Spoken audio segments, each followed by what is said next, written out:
I would like to thank our top sponsors, Børge Mo, Mathias Proy, Eivind Josten, Sean Roberts, and Fergus Ryan for making this show possible. And welcome to the Cave of Apelles. Tonight, I sit down with a returning guest who states that we primarily see our lives through a poetic lens. He suggests we are condemned to choose our stories about the world, and that a symbolistic approach is more constructive than the materialistic one. Indeed, he even suggests it will benefit all creators of classical culture, setting participation in culture radically up against entertainment. This kitsch painter presents Orthodox Christianity as the solution. William Heimdal, welcome to the Cave of Apelles. Thank you, thank you. There is so much to talk about. Could you start just giving an introduction to your view of the poetic lens? It's a really interesting thought that you have. Yes, well, so basically I think in order to perceive the world, we have to perceive it poetically. And that is a consequence of one of the Memorosa group dogmas, which is that we should paint stories, not pictures. And so we made these dogmas one summer, a few years ago, and then we were going to try to defend them with each other. So I was thinking about this dogma. Why the hell should we paint stories and not pictures? Because after all, paintings is just an image standing there. It's difficult to paint a story which, you know, a book story is linear. You have to have some indication of time to tell a story, I thought. But then for some reason I couldn't defend the dogma. But I looked at Jordan Peterson's biblical lectures. So he made some analysis of the biblical stories in the Genesis. And in one of these lectures, he talked to two Orthodox Christian guys, Jonathan Peugeot and Mathieu Peugeot. Jonathan Peugeot is an icon carver, and he posts videos on the YouTube which analyzes the biblical stories and also movies and other mythological stories. And he really had a good answer to that dogma, which is basically that we perceive the world as symbols or as poetry. Now, what does this have to do with Orthodox Christianity? Well, the Orthodox Christians take the Bible quite seriously, and well, they don't say that this is literal or this is some scientific description of the world, but they try to find how can I use this biblical text in a good manner. Well, anyway, so the Orthodox guys says that in the very first chapter of Genesis, God creates heaven and earth. And they say that this is the most basic contents of the world. This is the most fundamental truths about the world. The world is heaven and earth. Now, what does this mean? It means that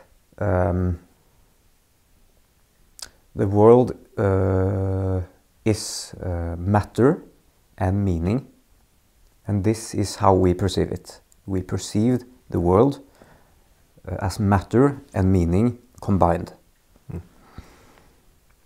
And what does that mean? Well, it means that we are surrounded with all of these atoms and all of this chaotic material and objects in the world.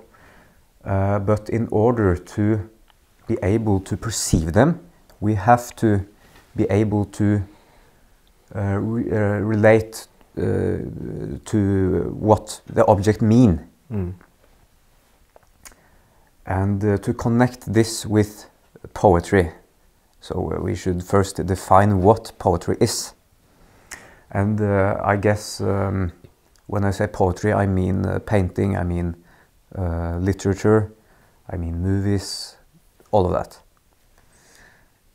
So in a painting, for example, we use matter and meaning, and we combine it, because it's not purely matter, because we don't use human flesh to paint a face. We use paint, and we trick the perceiver of the painting to believe that this is a face. Does that make sense? Yeah. I mean, you're using matter and combining it with meaning in a way, I guess. But is it, I'm curious to dig more into the poetic, yes. the concept or the meaning of something being poetic, or a poetic understanding of life. How do you define it, to have this poetic view? Is it something that you say that we are condemned to it? Is it something that we then are condemned to but should embrace, or is it something that we need to learn, or how? That's probably two kinds of questions. Yeah. And the first thing I was thinking when you said poetic was how Aristotle talks about it, that something poetic is more universal than, for example, the art of history, that is more specific. And poetry is then more, and then meaning painting, sculpture, and poetic culture is more philosophic, because it's more philosophical because it attempts to universalize and see the more general view. Is that close to your definition of poetic, or do you put something else in the term? I would agree with that, and to a large extent, this Orthodox conception of heaven and earth is based on Aristotle's metaphysics. Have you read it? Yeah. He talks about, I haven't read it, I read a little bit about it and heard that it's taken from Aristotle, about potentiality and actuality. And that is the same as heaven and earth. Okay. Anyway, I'm not qualified to talk about that, but so what I would say is that, so we have established that we perceive the world as heaven and earth. And I would say that poetry is the bridge between those two.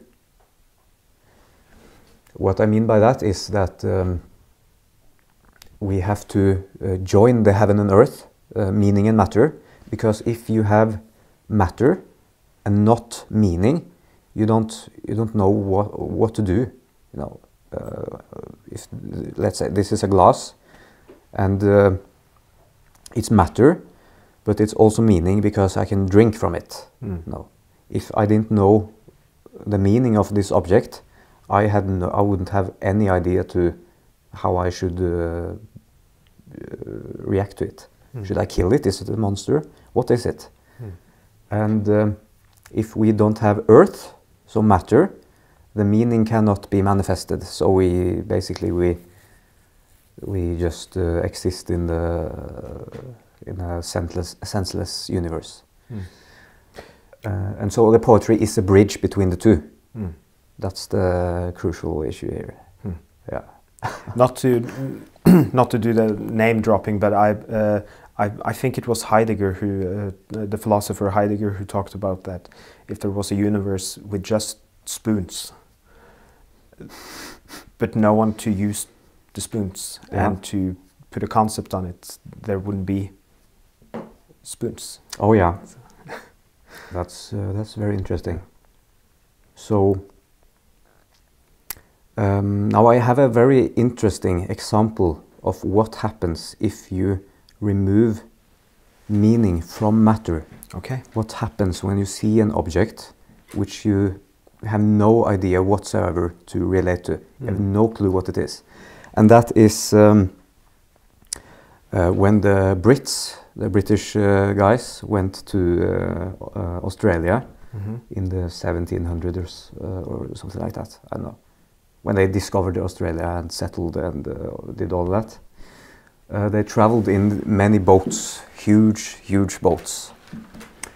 And they came to the shore of Australia, and they could like a few hundred meters away from the island, and they could see in the distance, walking by the shore, the Aborigines, I think they are, or the Maoris, I don't remember, but they were walking there, and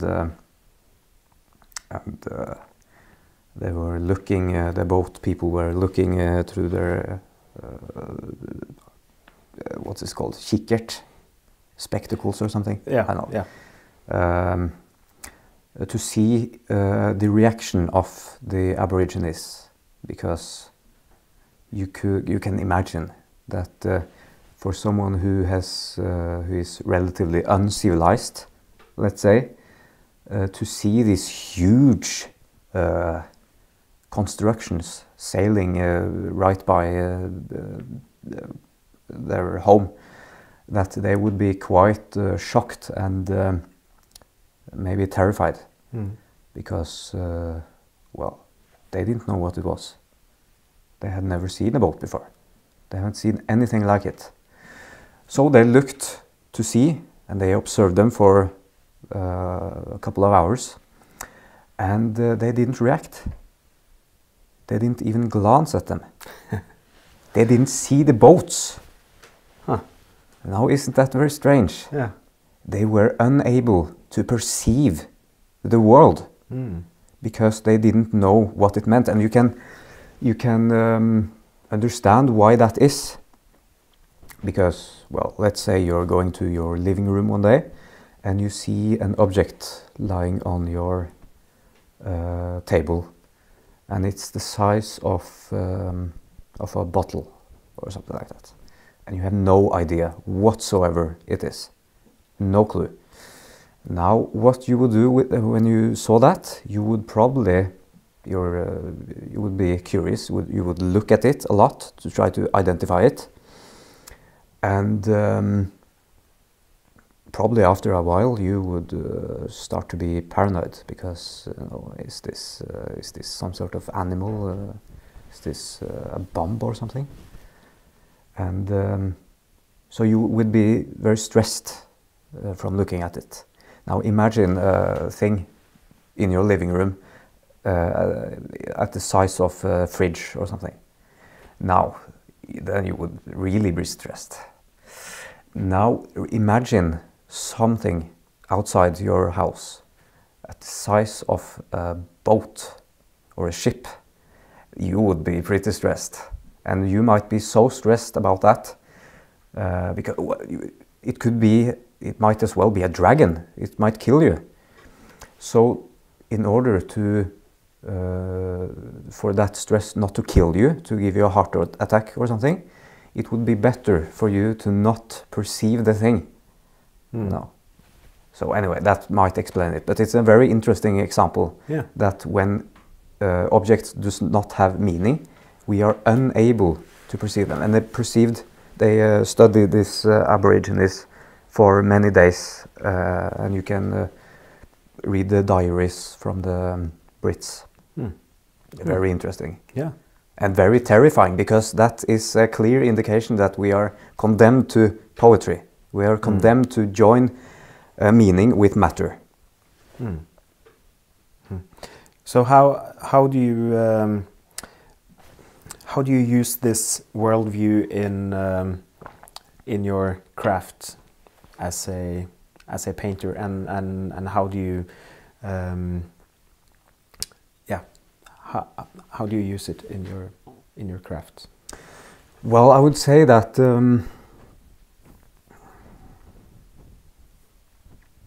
so we are condemned to poetry, and then we have to choose what sort of poetry we should tell to each other.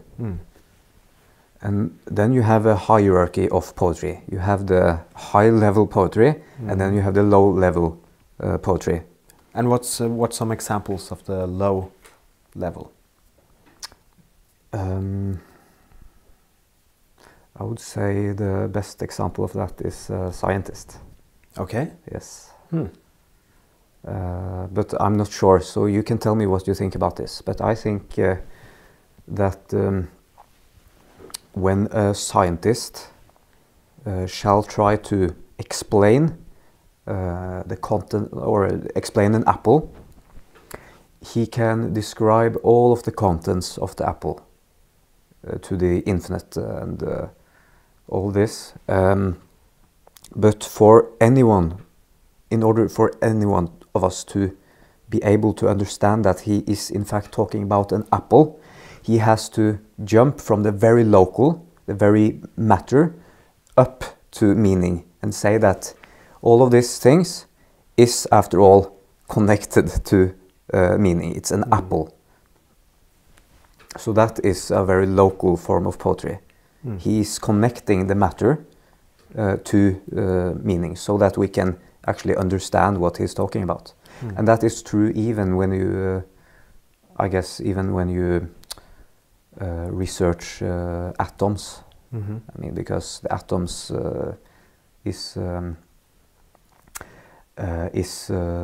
has many smaller parts.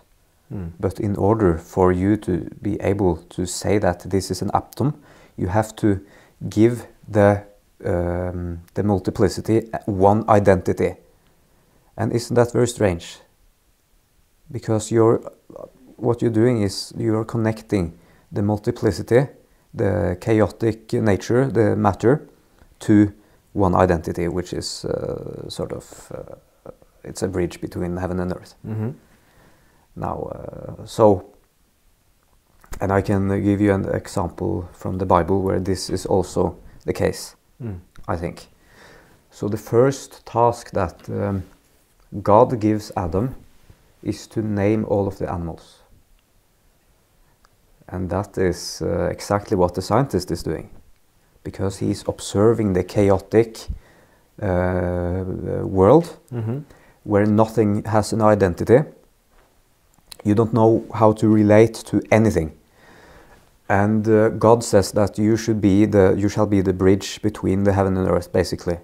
So he should give the birds one identity, the birds, the multiplicity, one identity, and that is bridging heaven and earth, matter and meaning.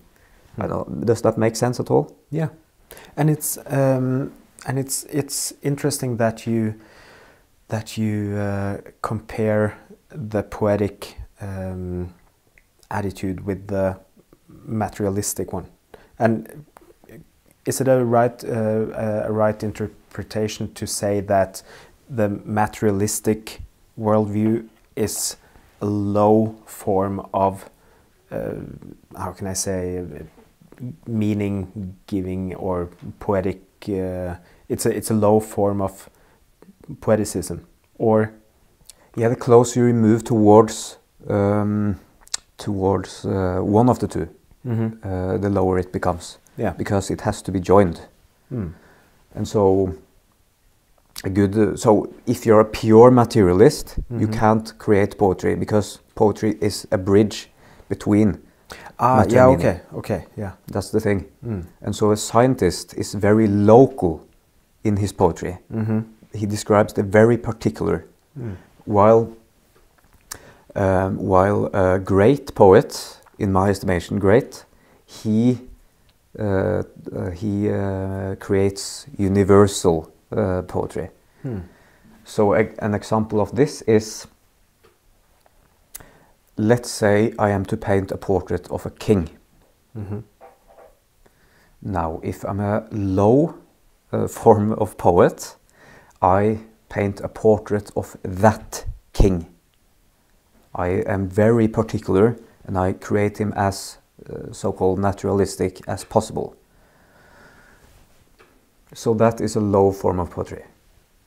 If I were to paint a high form of poetry, portrait of that king, however, I would make that king look royal or kingly, king-like. Now that is a higher form of poetry. Yeah. And why is that higher? Well, I would say it's higher because it's more universal. So in order for me to make a king-like portrait, I would have to observe, let's say, 10 admirable king-like people. And I would take what is king-like about all of those 10 people, and I would smash them together and create one king of kings. Now that is a high form of poetry, I guess. Yeah. Yeah. It's I talked to in the previous conversation with Einar Duenger-Bøhn, the philosopher, and we talked about how that is one of the traits of Odd Nerdrum, the ability to channel out these universalities. Oh yeah. And it's a difficult task because you can learn history and think that you learn from it and try to see the timeless patterns, but we repeat it again and again, and it's a hard task to find those commonalities, and also in the portrait of the king to find the royalty-ness, the king-likeness. Yeah, absolutely. Yeah. And Odd Nerdrum is a great example, even at the most fundamental level, of a poet who really bridges heaven and earth. Because, well, first of all, he's high form. I would say the best painters are painters who are poets even at the most local level as well as the high level. So he bridges the entire, or he fills the entire hierarchy. What I mean by that is, so as you say, he can really express a king-like expression, or paint an admirable person and awaken awe in the person who sees the painting. But if you go close to the painting, actually close, literally close, you can see that the way he paints the eyes, for example, that is very interesting, because the closer on the distance you can see that the person has two eyes, for example. But if you look closer and closer and closer, you see that they start to dissolve. And that, do you see the connection between heaven and earth there? Because he's not describing the eyes in a thorough manner. He's joining it with meaning. So you perceive the paint to be an eye, when in fact it is not an eye. It's just very,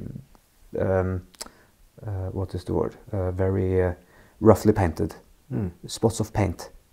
And that is a very local form of poetry. I don't know. Did that make sense? Not completely. No. What did not make sense? How that dissolved way of painting the eye shows that connection between heaven and earth, or matter and meaning.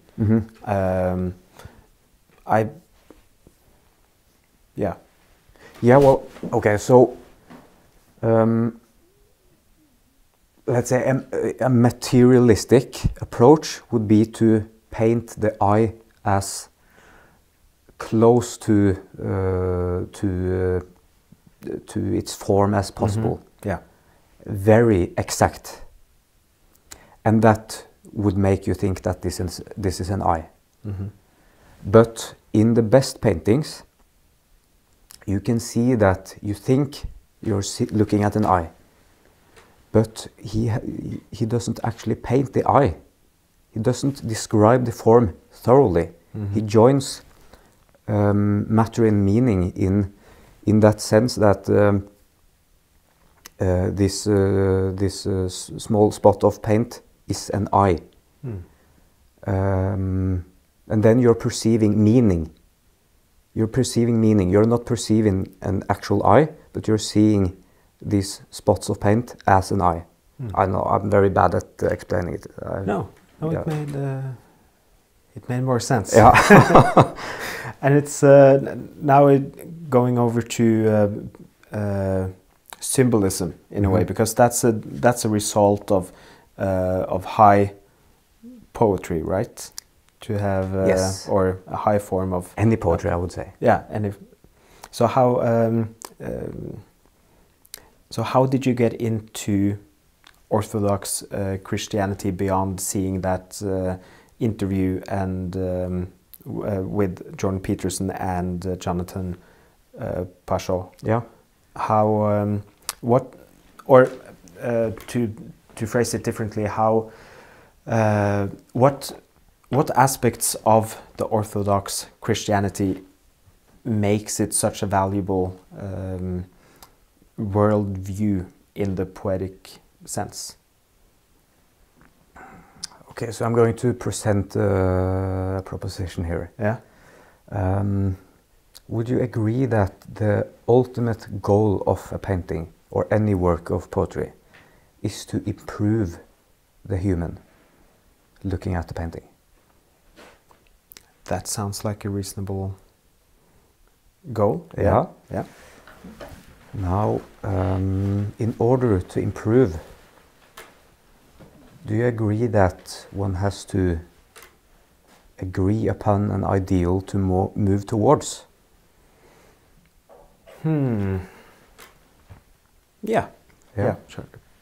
Well, the question is, what or who is that ideal?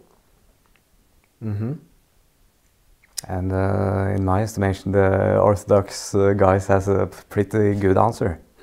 Something like becoming God.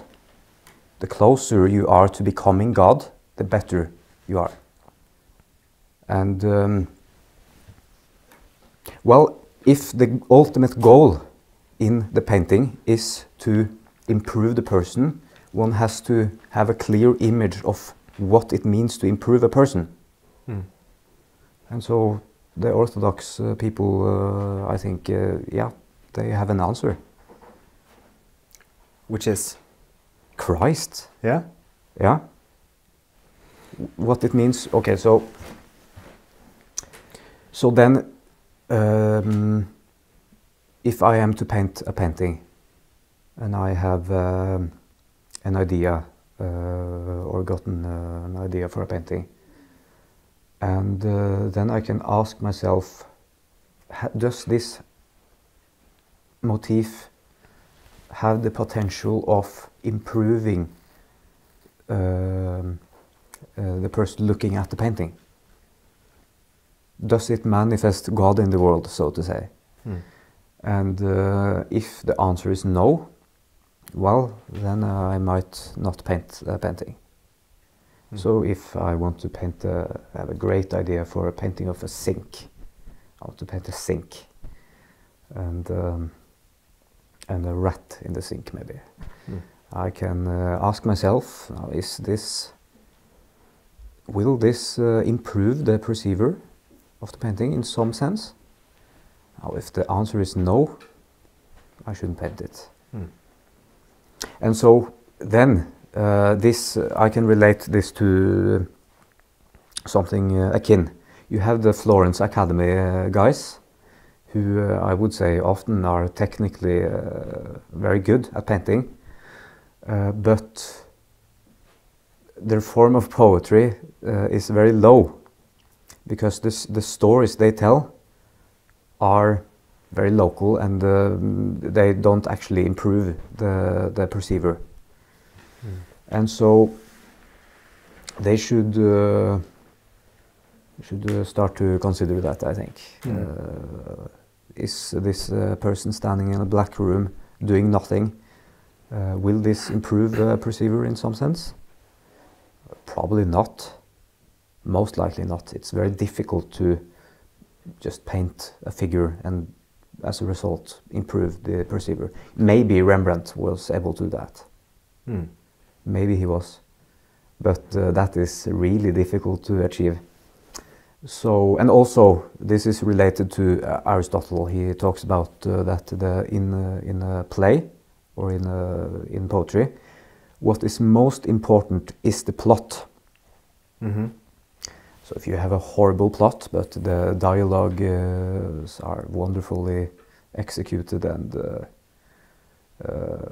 let's say you have a horrible moral message in the plot, that isn't enough. You should have a good plot. And what does it mean that the plot is good? Well, it can improve, it has the potential to improve the person experiencing the plot. So I don't know where I'm going with this. Now, just to go back to the symbolism. Yeah. And I think it's one aspect that I think is very interesting with your theory here is the ability, or not the ability, but the culture of giving things meaning. And so for instance, all these stories that are in the Bible are poetic stories that are not meant to be taken literally, and there is something that the human need, I think, that is a way of making meaning to life, that is like Joseph Campbell talks about with the myths, and how these life events can be seen as just turning, just being 1 year older, or you can make something out of it, like a bar mitzvah or a Christian confirmation, making a ritual out of it. I would say that is part of the poetic making, the poetry making of life, making it, finding meaning in events, in life events, but also in objects, and that's a crucial part of Orthodox Christianity. These relics, isn't that what they are called? Yeah. Carrying meaning. And although I would say if people go around with like a piece of wood that is supposed to be from the cross of Christ, Yeah. it's, if you really believe that it's that it is taken from the cross, I think that's missing the real meaning of it. That is, it's supposed to be given that meaning, not the actual fact that it has come from there, but that it's given that meaning, and therefore it's important. Yeah, that makes total sense. So the cross example there is an example of a very local form of poetry, where you describe the very, very local thing, and you're so concerned with the matter and all of this. And and that is what the scientist types are doing. They're describing local events.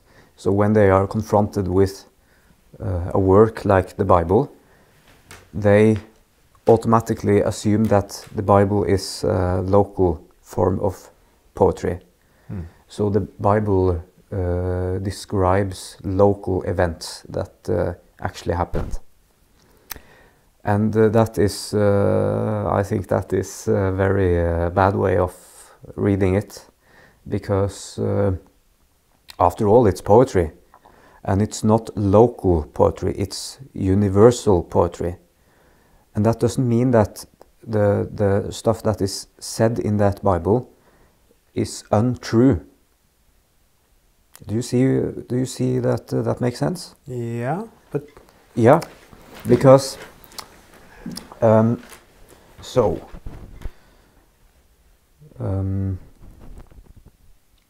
let's say you're reading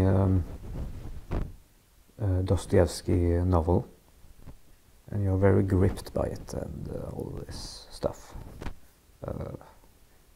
And someone pokes you on your back while you're reading it and says that what you're doing, this is nonsense, this is untrue. What is written here is just tricks and lies. It doesn't have any relevance because it's fiction. It's untrue. Yeah, well, you know, the problem with that is that Dostoevsky is not a local poet. He's a universal poet. So he doesn't describe things that actually happened at this particular date with these particular people who actually existed. Dostoevsky describes events that always happens with everyone at all time. And that is a high form of truth in my estimation. Did that make sense? Yeah, definitely. Okay, good. Yeah. Good. So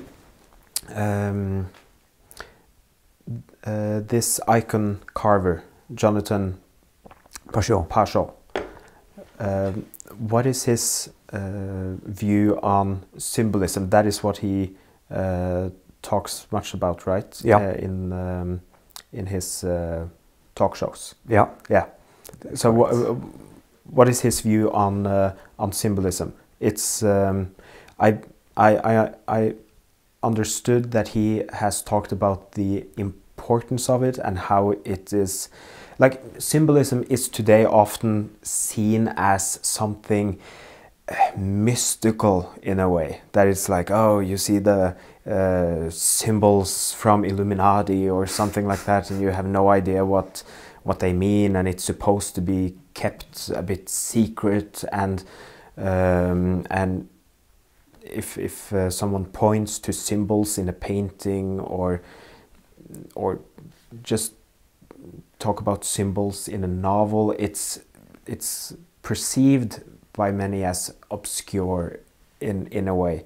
That's also part of what is missing when you don't live in a culture where this poetic, this high poetic worldview is practiced, because then it's harder to see these, to see and experience these symbols and the meaning of it.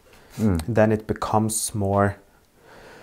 Then to use your language in the theory, I think it would be correct to say then that they become more local or closer to matter, those symbols, and they are seen as symbols instead of seen as meaning. If that makes sense. That makes sense, and it can also, the opposite can also happen. That it goes too close to meaning. Yeah. No. But isn't that a way of perceiving them intuitively? So, for instance, when reading Lord of the Rings or The Hobbit, and you read about the dragon, but you don't think of it as a symbol. You just react and feel sympathy towards Frodo. Yeah.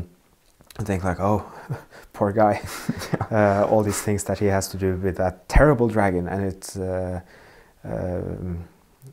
yeah, and it's like, oh my God, he's hiding there underneath all this gold, and it's so terrifying. And then I would say that's a intuitive response of the meaning or of the symbol, but not necessarily regarding it or being aware of it as a symbol, but more that the meaning of the symbol affects you the way it should. Do you think that is good, or is that bad? I think that's initially good. Yeah. But it doesn't hurt to later learn about the symbolism. Yeah. Because knowledge about something makes you appreciate it more. I strongly believe that, and but I definitely think it's positive that the initial reaction is like that, because then you have a more engaged or involved relation to it. As if your first reaction is to think like, oh, symbol, oh, that's a symbol, yeah. And then it could be a more distanced relation with it. Oh yeah, yeah. That I guess that's the same as listening to a Schoenberg piece as opposed to a Bach piece. That when you listen to, for example, the Passacaglian fugue and in D minor, you become intuitively very gripped, and you have no idea why it happens as a reflex, and become very gripped, and you pay attention to the piece. While in a Schoenberg thing, you have to read a lot about the atonality and all this in order to understand it, and it becomes very separated from you. Yeah. But then again, as I said, it doesn't mean that if you know about this, then you have this distance relationship. It could definitely be that you learn to value it even more. Oh, just like a painter that know the techniques can value a masterpiece, I think, to a greater degree than someone who doesn't know the craft. Oh, yeah. And same with a piano player. When listening to music and knowing how hard it is, or not necessarily how hard it is to play, but to compose it, to like, oh, that transition there, how it's, and that doesn't have to be this distance relation at all. Oh yeah, it becomes like falling in love with a person. Now the greatest prediction of whether or not two people will fall in love is to the degree that they exchange personal information about themselves. So the more they get to know each other, the higher the chance is that they will fall in love. Okay. That is very interesting. I haven't heard that before. No, apparently that's the case. So if you share more information in the initial days, or just sharing it in general. So we can compare this to the Passacaglia thing by Bach. You first fall in love with the outside persona, and that they intuitively grip you, and you have no relationship with this person. But if you go on a couple of dates and you talk, and the talk is not on surface level, but it's going really into the depths, getting to know each other, that is a good prediction of whether or not you will fall in love. Ah, okay. Yeah. So the more you know a person, the more you like him. Now, this is true for friendly relations also. The more you know your friend, the more you like him. Unless he's some crazy maniac, of course. Couldn't it be the other way around too? That I've heard that, especially from performers of music, that the more they know about music, the more they learn music theory, they become unable to enjoy music. Ah, yeah. I was thinking about the date example, that it could be the other way around, in the sense of not the more you know about the person, the more you like the person, but it could be the more you like a person, the more you share or know about. Oh yeah. Yeah. I think that's true. Yeah. But back to the musicians who become unable to enjoy music. I've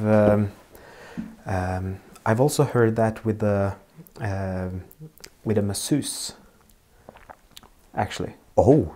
That as and it's so wonderful to get a massage, like a professional massage. But I've heard from a masseuse that when knowing the craft of giving a massage, she's unable to enjoy it, because she only think about, oh, that is done incorrectly, and she's not supposed to do this and not supposed to do that, and blah blah blah blah blah. And well, then it becomes too close to matter, I think. It becomes very local. And that is a danger. There has to be some sort of mystery. And do you think we can connect this to the idea that if you see a god, you will die?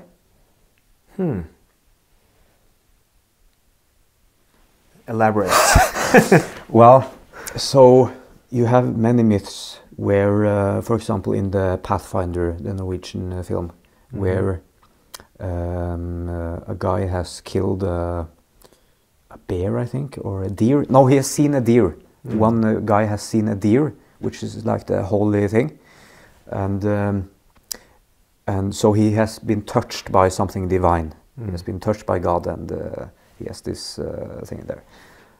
So he's in his tent, the one who has seen the divine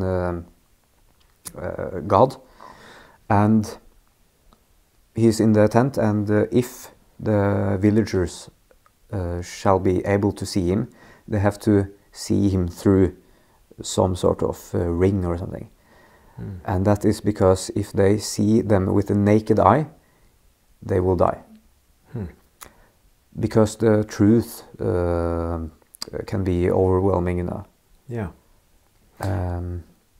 So then you can regard symbols as in one way revealing something, but in another way revealing it in a protected form, in a form that humans actually can digest. Oh yeah.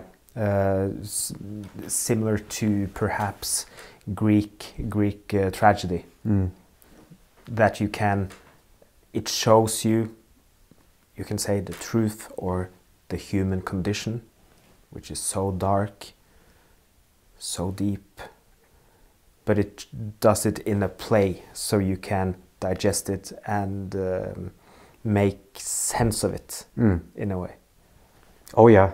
Yeah, then I want to present, it's a bit on the side, but I want to hear your thought about this. When I'm depressed and has this terrible periods, I like to listen to music in minor key. Okay. Especially pieces by Bach. Fugues, his minor key fugues are great. And I have been thinking about this lately. Why, after I listen to these sad, tragic, heartbreaking pieces, after having heard those pieces, I feel more uplifted. That has been very mysterious to me. But then I had this thought that so in a fugue you have these sad melodies, you have these patterns describing the tragic condition of life, weaving into each other, and at the end you have this harmonious resolution. And those fugues are an image of the tragic life being carried harmoniously. I don't know, does that make sense at all? Yeah. Yeah. Yeah, that's interesting. Yeah. And it's yeah.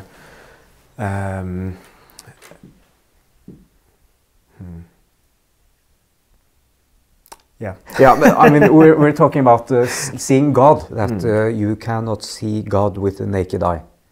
Because I think there are many Greek myths which are like that. That if you look... Oh yeah, that's why the gods appear as animals and all these strange creatures. Because if they see Zeus, for example, they will die. And so there has to be some mystery. You cannot see the naked truth, because then your love will disappear. And I think that is akin to musicians learning too much music theory. Yeah. That they see the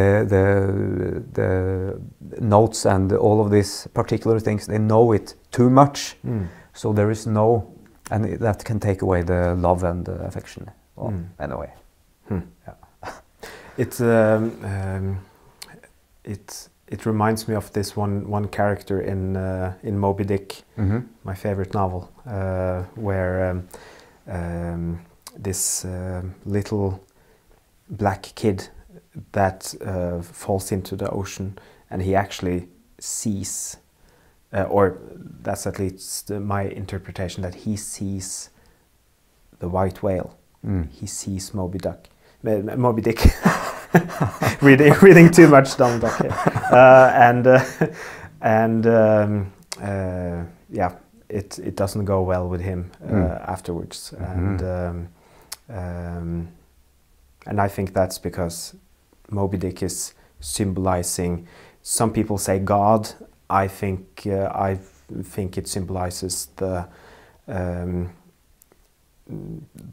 absolute truth in all its colorlessness. So yeah, that makes total sense. But we have some questions from the audience here. God. And although Jan-Ove is not with us, he still watches over us. So there is one question from Jan-Ove too. Oh my God. And he asks, what story or what stories in the Bible do you see as the most primal? And have you considered painting any of them? Most primal. What do you think he means by that? I think he means, I'm not sure, but local. Okay. Or maybe he means the fundamental. higher. Fundamental, maybe he means that. Maybe, yeah. The most fundamental stories. I think that Christ on the cross is really one of the great stories, because it's so.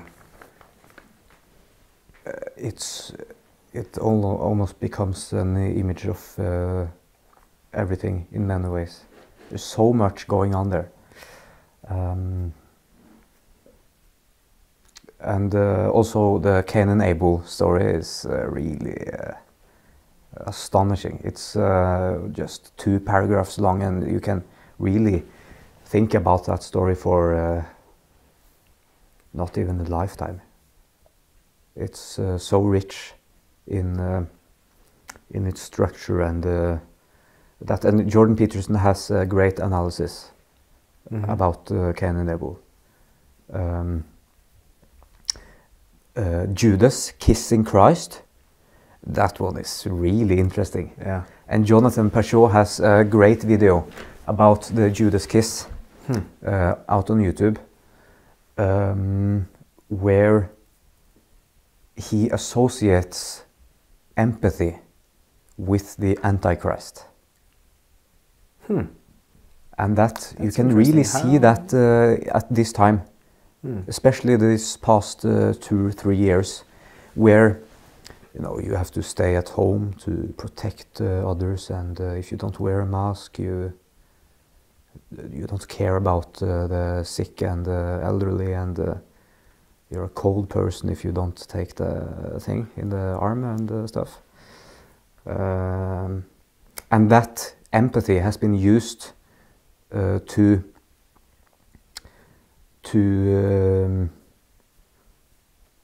how should I say this? So these people have used empathy, as Judas did when he kissed him. After all, he kissed him in order to betray him, to kill the sovereign individual. That is what they've done. And Jonathan Peugeot really has a great video about that.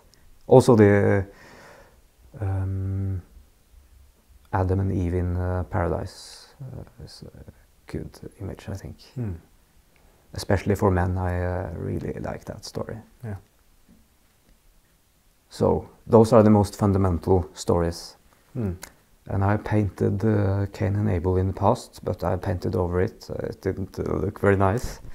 And I am working on a painting of Adam and Eve in paradise, eating apples and stuff. And opening up their eyes and becoming conscious and all this. And yeah. And what meaning do you find in the Adam and Eve in paradise story? Or there are so many layers of meaning, but the one that you are painting. Yeah. Well, so one very concrete thing that I think all men can relate to, I hope, is that women make men self-conscious. Because it's Eve gets the fruit from the knowledge of good and evil, and at this time they are not self-conscious. They don't know they're naked, that they're vulnerable. And it is Eve that gives the apple to Adam, and after he eats the fruit that Eve has given to him, he becomes self-conscious and he realizes how terrible he is and how he has deviated from his ideal, and that he's not perfect and he's mortal and all of this. That is a very concrete example. So if you get rejected by a woman, or a woman gives you a comment on a bar, for example, that makes fun of you, if a woman makes fun of you, you really become self-conscious. That is very interesting, I think. So that is one very small meaning of that. So we also have another question from one of our top patrons, asking, the great J.R.R. Tolkien once said that in Christ the myth became fact. If you in fact share his view, would you say there is a hierarchy among the myths of man, or an objective criteria by which to discern the truths encoded in myth?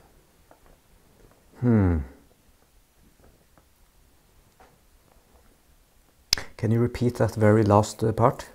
Yeah, so first is the question, would you say there is a hierarchy among the myths of man? And the second, or an objective criteria by which to discern the truths encoded in myth?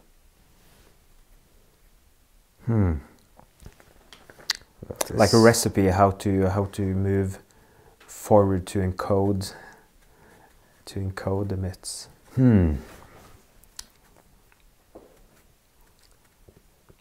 That's a good question there, because it's as we talked about, it's especially in a culture where symbols and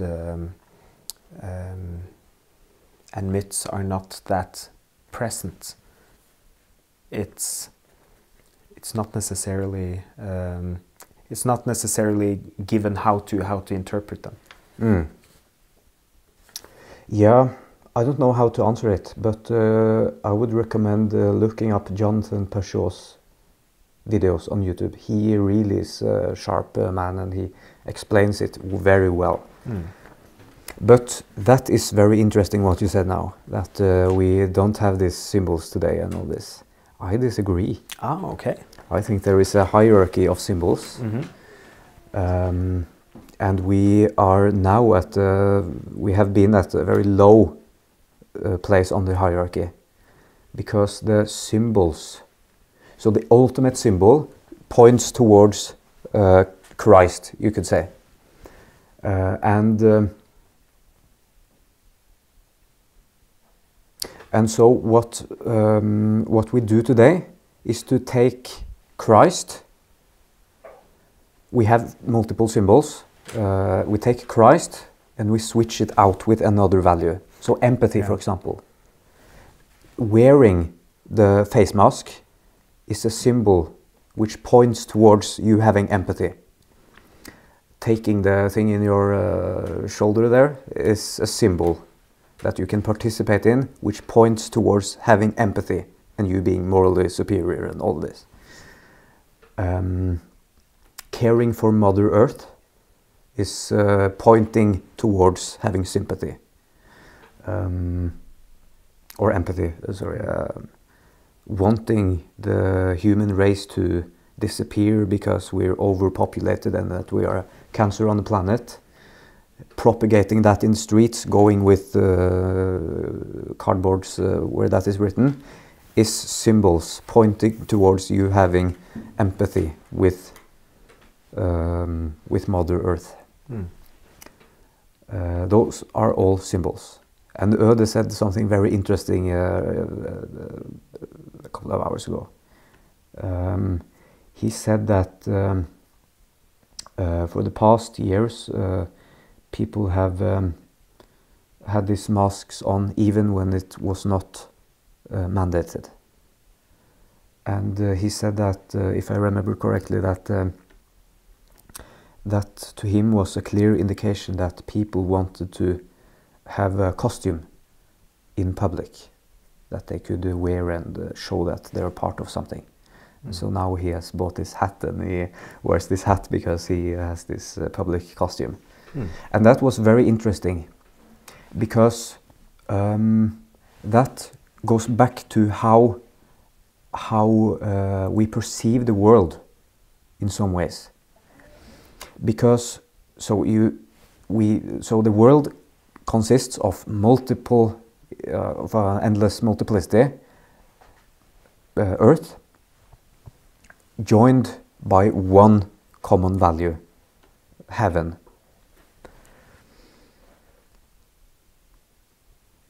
In a football team, that is one identity.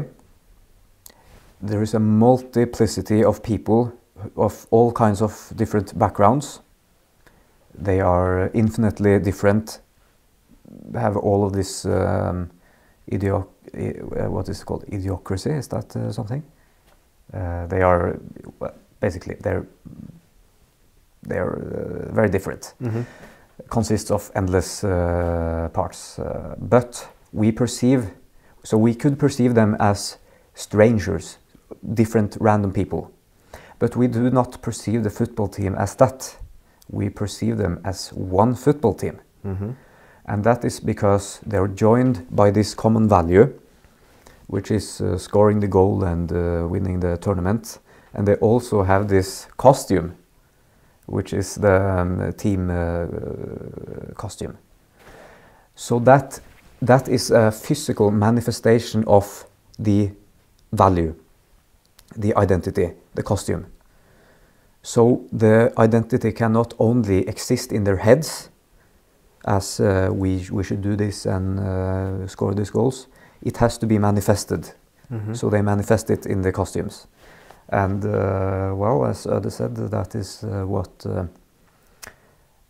has been going on in these past years, with these physical manifestations of empathy.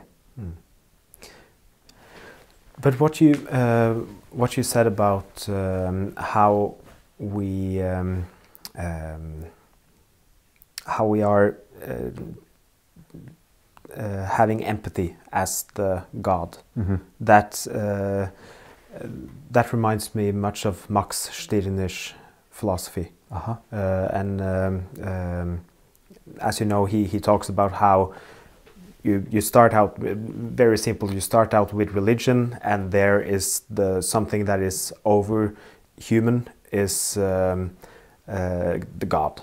And then he says, then comes the communists, and they do the right thing and kick God down from the throne, but they insert the state at top. That's what's supposed to be hailed. That is the overly human, something that is above the human.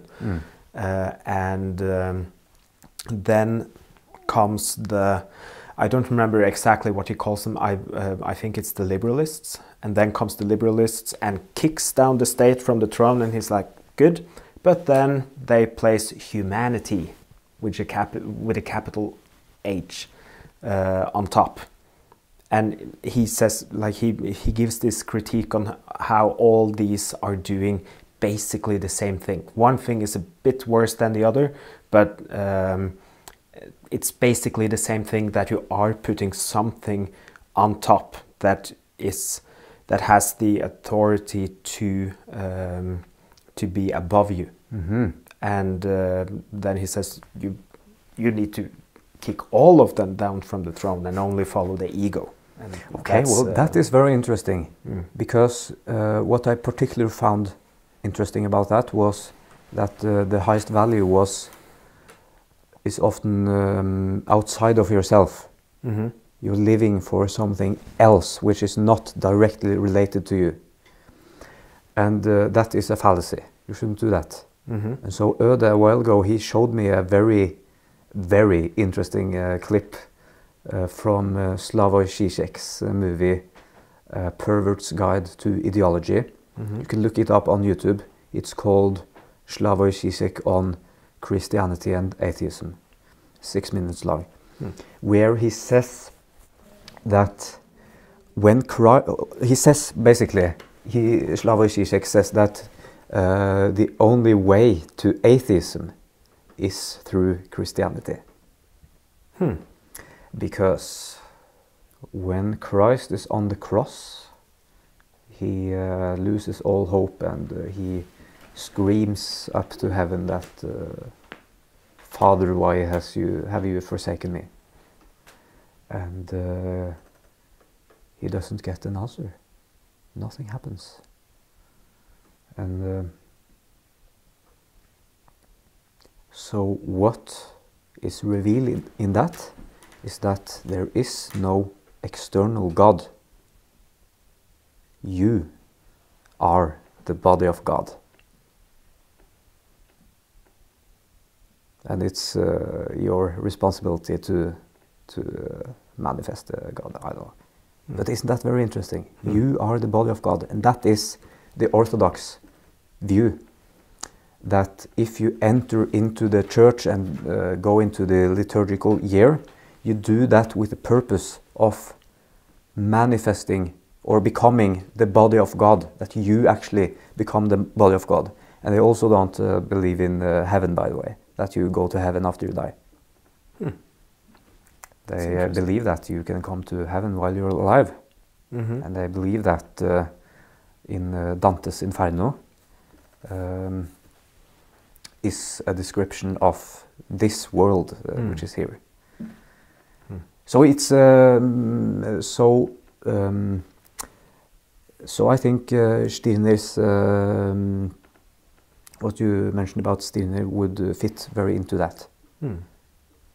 Because there is no external God outside of yourself. You are God, or you could become God if you had the courage. Yeah. That's Jordan Peterson also talks much about heaven on earth and hell, that people could be like saying he's in hell right now. And that's I've been thinking much about that. I think that's a good a very good point that he states, that you can, when seeing people that really are having a meaningless life, or something that is really a really meaningless and not tragic, but horrific life, then that's hell. Oh yeah, Yeah, indeed. Nietzsche also said something like that in the Antichrist, that Christians have it all wrong. They don't realize that you don't go to heaven after you die, or to hell. They have to realize that heaven and hell is a state of heart. That's very good. But we should talk about your painting here. Yeah.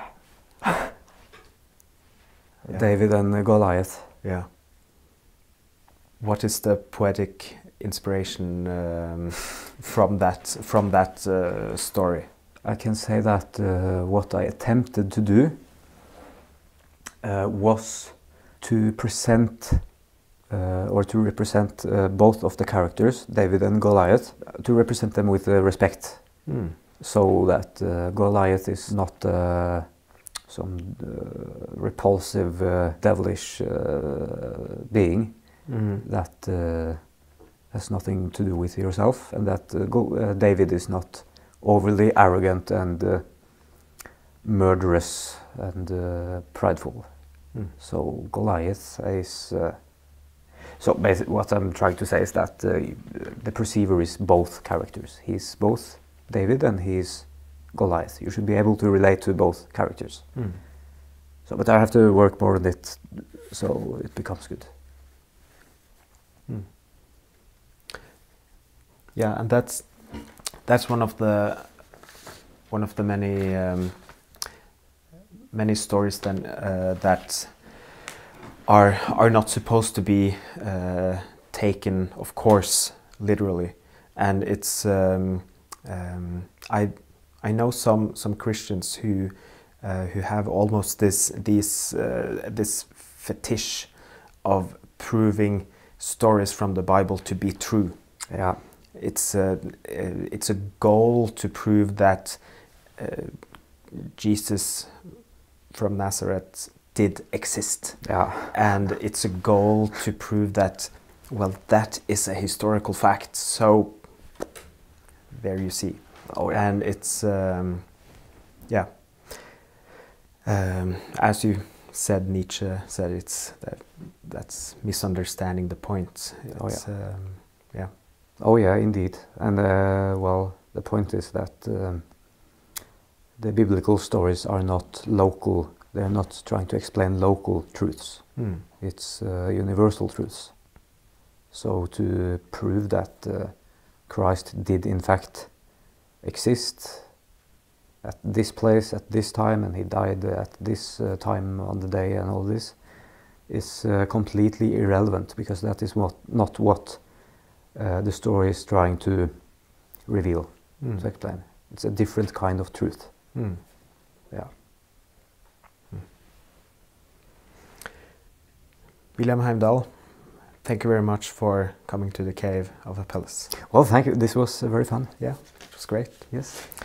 And I would also like to thank our other top sponsors: Anders Berge Christensen, Erik Lasky, Fernando Ramirez, Iver Ukkestad, Jack Entz Warner, Jared Fountain, Jon Harald Aspheim, Marion Bu Pedersen, Maurice Robbins, Michael Irish, Misty Delane, Richard Barrett, Stacy Evangelista, Trym Jordal, Yngve Helland. And remember to head over to caveofapelles.com/subscribe and become a member today. I will see you next month.